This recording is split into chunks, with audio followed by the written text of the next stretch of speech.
വെള്ളം തിളപ്പിച്ച് കുടിക്കുക എന്നുള്ളതാണ് ഒരു മുൻകരുതൽ പറഞ്ഞത്. മറ്റെന്തൊക്കെ മുൻകരുതൽ നമ്മൾ സ്വീകരിക്കേണ്ടതുണ്ട്?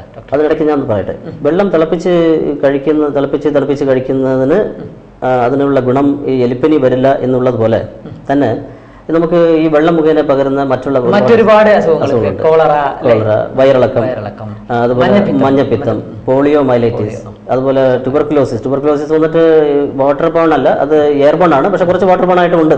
ഇപ്പോൾ ക്ഷയരോഗം ഉള്ള ഒരു വ്യക്തി, അത് അഡ്വാൻസ് സ്റ്റേജിലൊക്കെ ഉള്ള വ്യക്തി കഫത്തിലൊക്കെ ഉണ്ടാവും. അത് അദ്ദേഹം വന്നിട്ട് പാൽ കറവക്കാരനാണെങ്കിൽ ഒരു പക്ഷേ ചുമച്ച് കറക്കുന്ന അവസ്ഥയിൽ വന്നിട്ട് അതിൻ്റെ ചെറിയ ഡ്രോപ്ലെറ്റ്സ് വന്നിട്ട് പാല് വീഴും. അത് നന്നായിട്ട് തിളപ്പിച്ച് കുടിക്കാത്ത പക്ഷം രോഗം അത് പ്രതിരോധശേഷി അതിനെ സ്വീകരിക്കാനുള്ള ഒരു സാഹചര്യം ആ വ്യക്തിക്ക് വേറൊരു വ്യക്തിക്ക് ഉണ്ടെങ്കിലാണ് അസുഖം വരിക. അങ്ങനെ വയറിളക്ക രോഗങ്ങൾ, എലിപ്പനി, ഇങ്ങനെ ഇതെല്ലാം ഈ വെള്ളം മുഖേന പകരാനുള്ള സാധ്യതയുള്ള വാട്ടർ ബോൺ ഡിസീസ് നമ്മൾ പറയാറുണ്ട്. ചുരുക്കത്തിൽ വെള്ളം മുഖേന പകരുന്ന എല്ലാതരം അസുഖങ്ങൾക്കും വെള്ളം തിളപ്പിച്ച് ആറ്റി കുടിക്കുക തന്നെയാണ് ഏറ്റവും പ്രധാനപ്പെട്ട, കോളറ ഉൾപ്പെടെ. അപ്പോൾ അത് വളരെ പ്രധാനപ്പെട്ട കാര്യമാണ്. നമ്മൾ ആ ഒരു ശീലം തന്നെ നമ്മൾ വന്നിട്ട് കൈക്കൊള്ളണം. ഇത് ചില ആളുകൾ പറയാറുണ്ട്, വെള്ളം വന്നിട്ട് തിളപ്പിച്ച്. ചോദിക്കട്ടെ, അപ്പം ഡോക്ടർ തിളപ്പിച്ച് കുടിക്കുന്നതിനെ കുറിച്ച് പറഞ്ഞു. അതേസമയത്ത് നമ്മുടെ വേനൽക്കാലത്ത് പ്രത്യേകിച്ച് ഈ തണുപ്പിച്ച് കുടിക്കുക എന്നുള്ളതാണ് ഏറ്റവും വലിയ ഒരു സ്വഭാവം, ഏറ്റവും വ്യാപകമായി കാണുന്നത്. കൂൾ ഡ്രിങ്ക്സ് കടയിലൊക്കെ പോയിട്ട് തണുപ്പിച്ച് ഇതിന് രോഗാണുക്കളെ വഹിക്കാൻ സാധ്യതയുണ്ടോ? അല്ലെങ്കിൽ വിശ്വാസമുള്ള വെള്ളമാണെങ്കിൽ ഇപ്പൊ വന്നിട്ട് നമുക്ക് ഇപ്പൊ ബോട്ടിലില് നമുക്കൊരു കോളം കൂടി ഒന്ന് അറ്റൻഡ് ചെയ്ത് നോക്കാം. ആരാണ് വിളിക്കുന്നത്? ഹലോ, നമസ്കാരം. ഇത് ബാലകൃഷ്ണൻ ചോദിച്ചോളൂ ഡോക്ടറോട്. സാറേ, നമ്മൾ ഈ പാടത്തും പറമ്പിലെല്ലാം പണിയെടുക്കുമ്പോഴേ അവിടെ സാധാരണ ഈ എലിയുടെ സൗകര്യങ്ങൾ ഉണ്ടാകാൻ സാധ്യതയുണ്ടല്ലോ. അതെ. അപ്പോൾ അത് നമ്മുടെ കാലിലോ ശരീരത്തില് പിന്നെ അണുക്കൾ പ്രവേശിക്കാൻ സാധ്യതയുണ്ട്. തൊലിപ്പുറത്ത് കൂടിയോ അങ്ങനെ എന്തെങ്കിലും കൂടി? നിങ്ങൾ തന്നെ ഒരു കറക്റ്റ് ആൻസറും പറഞ്ഞിരിക്കുകയാണ്. തീർച്ചയായിട്ടും പാടത്ത് പണിയെടുക്കുന്ന ആളുകൾ, അതുപോലെ വന്നിട്ട് ഈ തൊഴിലുറപ്പ് പദ്ധതിയിൽ ജോലി ചെയ്യുന്ന ആളുകൾ, അതുപോലെ വന്നിട്ട് ശുചീകരണ പ്രവൃത്തി ഏർപ്പെട്ടിരിക്കുന്ന ആളുകൾ, ഇവർക്കൊക്കെയാണല്ലോ ഇത് കൂടുതൽ സാധ്യത എന്ന് പറയുമ്പോൾ. ഇതുമായി അങ്ങനെ എലി സാന്ദ്രതയുള്ള സ്ഥലങ്ങളിൽ ജോലി ചെയ്യുന്ന ആളുകളാണ്. അപ്പോൾ അത് കയ്യില് കാലിലും വിണ്ടുകീറൽ, മുറിവുകൾ, അതുപോലെ കരപ്പൻ, നമ്മൾ ചോറി കരപ്പൻ എന്നൊക്കെ പറയത്തില്ലേ, അതുപോലെ ഈ കാലിൽ വന്നിട്ട് അലർജിക് ഡെർമറ്റൈറ്റിസ് വന്നിട്ട് വിണ്ടുകീറലൊക്കെ വരുന്നത്, ചില ഫംഗസ് ഇൻഫെക്ഷൻ, കാൻഡിഡിയാസിസ് മുതലായ ഫംഗസ് ഇൻഫെക്ഷൻ വന്നിട്ട് കാലിൽ വിണ്ടുകീറലൊക്കെ ഉള്ള അവസ്ഥയിൽ. അപ്പോൾ ഇത്തരം വിണ്ടുകീറൽ ഒക്കെ ഉള്ള സാഹചര്യങ്ങളാണ് ഈ ബാക്ടീരിയ, ഈ തുളച്ചു കയറുന്ന ഒരു രീതിയുള്ള ഒരു ബാക്ടീരിയയാണ്. നമ്മളിപ്പോൾ ഉള്ളം കയ്യിൽ വന്നിട്ട് വളരെ ഡ്രൈ ആയിട്ടിരിക്കുന്ന അവസ്ഥയിൽ വന്നിട്ട് ഒരു ബാക്ടീരിയ കൊണ്ടുവിട്ട് എന്ന് പറഞ്ഞാൽ അത് തുളച്ചൊന്നും കയറത്തില്ല. അവിടെ ഒരു സ്ക്രാച്ച് ഉണ്ടെങ്കിൽ അതുവഴി തുളച്ചു കയറും. ഈ സിഫിലിസ് എന്ന് പറയുന്ന ഒരു രോഗമുണ്ട്, അതായത് ലൈംഗിക രോഗമുണ്ട്. അതിൻ്റെ അണുക്കളും ഈ അണുക്കൾ ഒരേ വിഭാഗത്തിൽപ്പെട്ടതാണ്, ഒരേ ഫാമിലിയിൽപ്പെട്ടതാണ്. ട്രിപ്പോണിമ ഇത് വേറെ, അങ്ങനെ അതും ഇതുപോലെ തുളച്ചു കയറുന്നതാണ്. അപ്പം അങ്ങനെ അത്തരത്തിൽ വന്നിട്ട് ഇത്തരം പ്രവൃത്തികൾ ചെയ്യുന്ന ആളുകൾ വളരെയധികം ശ്രദ്ധിക്കേണ്ടതാണ്. കയ്യുറ, കാലുറ, അതിന് അസുഖങ്ങളുണ്ടെങ്കിൽ എത്രയും വേഗം അത് ചികിത്സിപ്പിക്കണം. ഏത് ചികിത്സയായാലും വന്നിട്ട് ചികിത്സ തേടി അസുഖത്തിൽ നിന്നും വിമുക്തി നേടണം. അതൊരു വളരെ പ്രതിരോധ മാർഗമായിരിക്കും. മുറിവൊന്നും ഇല്ലെങ്കിൽ പേടിക്കേണ്ടെന്ന് നമ്മൾ പറയാൻ പറ്റില്ല. ഇതിപ്പോ കർഷകർ വന്നിട്ട് എന്തെങ്കിലുമൊക്കെ വന്നിട്ട് ജോലിയിൽ ഏർപ്പെടുമ്പോൾ നമ്മൾ അറിയാതെ ചില മുറിവുകളൊക്കെ ഉണ്ടായെന്ന് വരും. അപ്പോൾ എലിയൊക്കെ അവിടെ സാന്ദ്രതയുള്ള സ്ഥലങ്ങളായിരിക്കും. ഇപ്പോൾ മുറിവ് ഇല്ല എന്ന് വിചാരിച്ച് അങ്ങനെ പറ്റില്ല. ചിലപ്പോൾ അറിയാതെ നമ്മൾ ചെറിയൊരു മൈക്രോസ്കോപ്പിക്കലായിട്ടുള്ള സ്ക്രാച്ചുകൾ, ചില കല്ലുകൾ കൊണ്ടൊക്കെ ഉണ്ടാകുമല്ലോ. നമ്മൾ ചെറുപ്പിട്ട് നടന്നാലും അല്ലാതെ ഇപ്പോൾ തൊഴിലുമായി ബന്ധപ്പെട്ട് തീർച്ചയായിട്ടും അവിടെ ചെറിയ മൈന്യൂട്ടായിട്ടുള്ള മുറിവുകൾക്ക് സാധ്യത ഇല്ല എന്ന് പറയാൻ പറ്റില്ല. അതുകൊണ്ട് അത്തരം ആളുകൾ തീർച്ചയായിട്ടും അതിനുള്ള പ്രതിരോധ നടപടികൾ കൈക്കൊള്ളുക തന്നെ വേണം. നന്ദി. വെള്ളം തിളപ്പിച്ച് കുടിക്കുന്ന പ്രതിരോധ നടപടിയാണ്. വേറെ എന്തൊക്കെ പ്രതിരോധ നടപടികൾ സ്വീകരിക്കണം, മുൻകരുതലുകൾ? വീട്ടില് തീർച്ചയായിട്ടും എലി നശീകരണം ഡോക്ടർ പറഞ്ഞു. വെള്ളം തിളപ്പിച്ച് കുടിക്കുക എന്നുള്ള സ്വഭാവം വളർത്തുക എന്നുള്ള പറഞ്ഞു കഴിഞ്ഞു. മറ്റെന്തൊക്കെയാണ് വേണ്ടത്? എല്ലാ സാധനങ്ങളും അടച്ചു വെക്കുന്ന വളരെ വളരെ പ്രസക്തമായ ഭക്ഷ്യസാധനങ്ങൾ ഇപ്പോ കടകളിലൊക്കെ. ഡോക്ടറെ, വളരെ കാര്യമായിട്ട് ഒരു കാര്യം ചോദിക്കട്ടെ. എല്ലാ സാധനങ്ങളും അടച്ചു വെക്കുക എന്ന് പറഞ്ഞാൽ വീട്ടിലാണെങ്കിൽ സാധിക്കും. പക്ഷെ നമ്മളൊരു ഗ്രോസറി ഷോപ്പിൽ പോയിട്ട് അല്ലെങ്കിൽ ഒരു പലവ്യഞ്ജന കടയിൽ പോയിട്ട് എല്ലാ ദിവസവും അല്ലെങ്കിൽ ആഴ്ചയിൽ ഒരിക്കലെങ്കിലും നമ്മൾ സാധനങ്ങൾ വാങ്ങിക്കാറുണ്ട്. അവിടെ മിക്കവാറും സാധനങ്ങളൊക്കെ ഇന്ന് സൂപ്പർ മാർക്കറ്റിൽ അടച്ചു വെച്ച പാക്കറ്റഡ് ഐറ്റംസ് നമുക്ക് കിട്ടാറുണ്ട്. പക്ഷെ എന്നാലും അതിലുപരി ഏറ്റവും കൂടുതൽ വിൽക്കപ്പെടുന്നത് മറ്റ് ഷോപ്പുകളിൽ നിന്നാണ്. അവിടെ എല്ലാം തുറന്നു വെച്ച ഭക്ഷണ സാധനങ്ങളാണ്. അരി മുതൽ പയറുവർഗ്ഗങ്ങൾ മുതൽ കടല, പയറുവർഗ്ഗങ്ങൾ, അവില്, വെല്ലം, പഞ്ചസാര നമ്മൾ എപ്പോഴും അനുദിനം ഉപയോഗിക്കുന്നൊരു ഭക്ഷ്യവസ്തുവാണ്. ഇതൊക്കെ തുറന്നു വെച്ച അവസ്ഥയിലാണ് കടകളിലുള്ളത്. ഇത് സ്വാഭാവികമായും ആർക്ക് അടച്ചു വയ്ക്കാൻ പറ്റും? എങ്ങനെ ഇതിനെ പ്രതിരോധിക്കാൻ പറ്റും? പ്രതിരോധിക്കാന്ന് പറഞ്ഞാൽ അതിന് ചോദ്യം ഇതേ ഉള്ളൂ, അതിന് ഉത്തരം ഇതേ ഉള്ളൂ. ഇത് തീർച്ചയായിട്ടും എലി അവിടെ ഉണ്ടാവും, കടകളിൽ എലി ഉണ്ടാവും. തീർച്ചയായിട്ടും കടകളിലൊക്കെ ഉണ്ടാവും, എലി ഉണ്ട്. എലിയെ കടകളിൽ നിന്ന് മാറ്റി നിർത്താൻ നമുക്കാവില്ല. അത് അവൽ ചാക്കിലെ കയറും, അവലെ കഴിക്കും, അവിടെ മൂത്രം ഒഴിക്കും. അതുപോലെ അരിച്ചാക്കിലെ കയറും, അരി തിന്നാൻ പറ്റാത്ത സാധനമാണെങ്കിൽ പോലും എലി അതിലെ കയറി നടക്കാം, മൂത്രം ഒഴിക്കാം. അതൊരു ഹോബിയാണല്ലോ. അത് ആവശ്യമില്ലെങ്കിലും അത് അനാവശ്യമായിട്ടൊക്കെ കയറി ഇറങ്ങുന്ന ഒരു ജന്തുവാണല്ലോ. അപ്പൊ അങ്ങനെ അത് അത്തരത്തിൽ അവിടെ മൂത്രമൊക്കെ ഒഴിക്കും. ഇപ്പൊ അവൽ ചാക്കിലൊക്കെ കയറി അത് അവൽ കുറച്ച് തിന്നുകയും ചെയ്യും, കുറച്ച് മൂത്രം ഒഴിക്കുകയും ചെയ്യും. എപ്പോഴും മൂത്രം ഒഴിക്കുന്നില്ല, പക്ഷെ അതിന് കൂടെ മൂത്രം ഒഴിക്കുന്ന ഒരു ശീലം അതിനുണ്ട്, എലിക്കുണ്ട്. അപ്പൊ അങ്ങനെ അവിടെ തീർച്ചയായിട്ടും മിക്കവാറുമുള്ള എലികൾക്ക് ഒക്കെ വന്നിട്ട് ഈ അണുക്കൾ സ്വാഭാവികമായിട്ടും ഉള്ളതാണ്. അപ്പൊ അവിടെ ഈ നനവ് ഉള്ളിടത്തോളം കാലം അവിടെ ഭീഷണിയുണ്ട്. ഈ നനവ് അത് ഉണങ്ങിപ്പോയി കഴിഞ്ഞാൽ ഈ ബാക്ടീരിയ പെട്ടെന്ന് ചത്തുപോകും.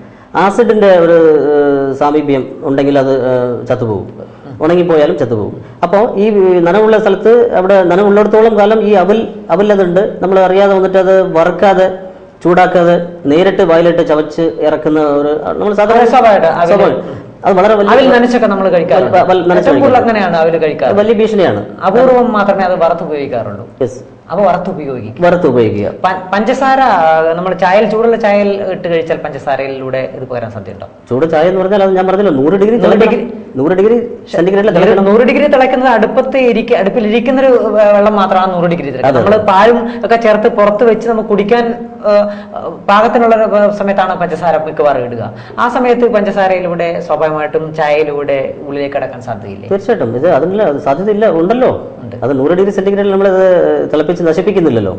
അപ്പൊ അതിന് സാധ്യതയുണ്ട്. അത് 56 ഡിഗ്രി സെന്റിഗ്രേഡിൽ 6 മണിക്കൂർ അത് ജീവിച്ചിരിക്കും. ജീവൻ നിലനിർത്താൻ കഴിവുള്ളതാണ്. സ്വാഭാവികമായും പഞ്ചസാര ചേർത്ത് ഒരു ചൂട് കുറവുള്ള ഒരു ചായ കുടിക്കുന്നത് പോലും നമുക്ക് അപകടം വരുത്തി വെച്ചേക്കാം. പക്ഷെ ഇത് ഒരു ആശ്വാസം 80% അത് സ്വയം തന്നെ നമ്മുടെ ശരീരം തന്നെ ഈ രോഗത്തെ ചെറുക്കും. സബ് ക്ലിനിക്കലായിട്ട് വരുന്നത് കൊണ്ടുള്ള ആശ്വാസം. അത്രയും നമ്മൾ ജാഗരൂകരായിരിക്കണം എലിപ്പനിക്കെതിരെ എന്നാണ് ഉദ്ദേശിക്കുന്നത്. പിന്നെ പരിസര ശുചിത്വം. നേരത്തെ ഡോക്ടർ പറഞ്ഞു, തൊഴിൽ ചെയ്യുന്ന ആൾക്കാരൊക്കെ വളരെയേറെ ശ്രദ്ധിക്കേണ്ടതുണ്ട്. ചെളിവെള്ളം കെട്ടിക്കിടക്കുന്ന വെള്ളത്തിൽ പിന്നെ ശരീരഭാഗങ്ങൾ ടച്ച് ചെയ്യുമ്പോൾ സ്വാഭാവികം പകരാൻ സാധ്യതയുണ്ടെന്നൊക്കെ പറഞ്ഞു. അതുപോലെ ചില കുളങ്ങളിൽ, അത് കന്നുകാലികൾ കുളിപ്പിക്കുന്ന കുളങ്ങളിൽ മനുഷ്യർ കുളിക്കാതിരിക്കുക. റൈറ്റ്, വളരെ പ്രസക്തമായ. കാരണം ഇത് നമ്മുടെ ശരീരത്ത് ഈ നനവുള്ള പ്രദേശങ്ങൾ വഴിയാണ് ഇത് കയറുന്നത്. അതെ. കണ്ണ്, മൂക്ക്, വായ, അതുപോലെ മറ്റുള്ള നനവുള്ള പ്രദേശങ്ങൾ, നവദ്വാരങ്ങൾ വേണമെങ്കിൽ പറയാമല്ലോ. അപ്പൊ അത്തരം നനവുള്ള പ്രദേശങ്ങളിലൂടെ നമ്മുടെ ശരീരത്തിനുള്ളിലേക്ക് പ്രവേശിക്കണം. അപ്പൊ കുളിക്കുന്നതിലൂടെ ഈ സ്ഥലങ്ങളിലൂടെയൊക്കെ ബാക്ടീരിയ നമ്മുടെ ശരീരത്തിനുള്ളിലേക്ക് കടക്കാൻ സാധ്യതയുണ്ട്. കന്നുകാലികളെ കുളിപ്പിക്കുന്ന ഒരു തോട്ടിൽ അല്ലെങ്കിൽ ഒരു ജലാശയത്തിൽ നമ്മൾ കുളിക്കുമ്പോൾ സ്വാഭാവികമായിട്ടും ഇത്തരത്തിലുള്ള ബാക്ടീരിയകൾ ഉണ്ടെങ്കിൽ നമ്മുടെ ശരീരത്തിലേക്ക് വരാൻ സാധ്യത. എലി മാത്രമല്ലല്ലോ ഇതിന്റെ വാഹകർ. അതായത് കന്നുകാലികൾ എന്ന് പറയുമ്പോൾ നമ്മുടെ വളർത്തുമൃഗങ്ങൾ പ്രസക്തമായിട്ടുള്ള കാര്യമാണ്. അതിനെക്കുറിച്ച് ഒന്ന് വിശദീകരിക്കാമോ? കാരണം നമ്മുടെ വീട്ടിൽ മിക്കവാറും വീട്ടിലൊക്കെ എന്തൊക്കെ പെറ്റ് ആനിമൽസ് ഉണ്ടാവാം, അതിനൊക്കെ എങ്ങനെ നമ്മൾ ട്രീറ്റ് ചെയ്യണം? എലി മാത്രമല്ല ഈ എലിപ്പനിയുടെ വാഹകർ എന്ന് പറഞ്ഞു, ഒന്ന് വിശദമാക്കിയപ്പോൾ. അതിനിപ്പോ വന്നിട്ട് കുതിര, ഒരു സൈസ് ബാറ്റ്സ്, അതായത് ഒരു സൈസ് ഈ വാവലുകൾ, പിന്നെ ഈ പശു, ആട്, പൂച്ച, പട്ടി ഒക്കെ വളർത്തുമൃഗങ്ങളിലൊക്കെ വരാം. തീർച്ചയായിട്ടും പന്നി, കൂടാതെ മുയല്, എല്ലാ വളർത്തുമൃഗങ്ങളും, കീരി. അപ്പൊ ഇതിന്റെയൊക്കെ മൂത്രത്തില് ഈ സ്വാഭാവികമായിട്ടും ഈ രോഗാണു ഉള്ളതാണ്, നിലനിൽക്കും. അപ്പൊ ഒരു ചോദിക്കട്ടെ, പ്രസക്തമായ കാര്യം, അതായത് ഈ എലിപ്പനി രോഗവാഹകരായിട്ടുള്ള എലിപ്പനി കൊണ്ട് ചാകുന്നില്ല. അത് നല്ലൊരു ചോദ്യമാണ് അല്ലേ? അത് മനുഷ്യരിലേക്ക് വരുമ്പോഴാണ് അത് മാരകമാകുന്നത്. മറ്റു മൃഗങ്ങളുടെ കേസ് ഇങ്ങനെ തന്നെയാണോ? അതന്നെ, മറ്റു മൃഗങ്ങൾക്കും എലിപ്പനി വരാമല്ലോ. ഇത് എലിപ്പനി വന്നിട്ട് ഏത് മൃഗങ്ങൾക്ക് വരാം. പക്ഷേ എലിക്കും വരാം. അത് എലിക്കും വരുന്നത് വന്നിട്ട് അതൊരു പ്രത്യേകതരം ബാക്ടീരിയയാണ്. ഇന്ററോഗൻസ് എന്ന് പറയുന്ന ഒരു ഗ്രൂപ്പിൽപ്പെട്ട ഈ ബാക്ടീരിയ തന്നെ ലെപ്റ്റോസ്പൈറ തന്നെയാണ്.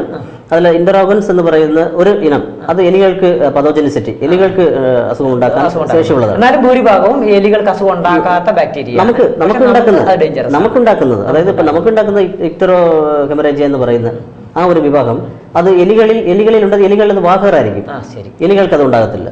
അതുപോലെ കന്നുകാലികളും അതുപോലെ വളർത്തുമൃഗങ്ങളൊക്കെ പറഞ്ഞല്ലോ, അതൊക്കെ അവർക്കൊന്നും പതോജനിസിറ്റി ഇല്ല, അവകൾക്കൊന്നും അസുഖം വരികയില്ല, പക്ഷെ വാഹകരായിരിക്കും. അപ്പോൾ എലികളെ മാത്രമല്ല നമ്മുടെ വീട്ടിലെ വളർത്തുമൃഗങ്ങളെ എല്ലാം തന്നെ നമ്മൾ ശ്രദ്ധിക്കേണ്ടതുണ്ട് നമ്മൾ തോന്നുന്നു.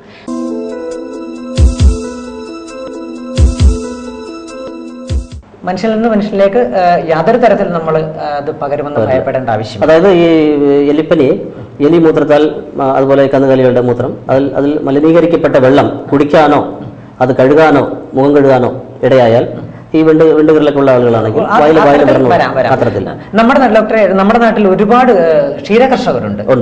അതൊരു വളരെ പ്രസക്തമായ ഒരു മേഖലയാണ്, ഇമ്പോർട്ടൻ്റ് മേഖലയാണ്. അപ്പോൾ കന്നുകാലികളിൽ രോഗം വരാൻ സാധ്യതയുണ്ടെന്ന് പറഞ്ഞു.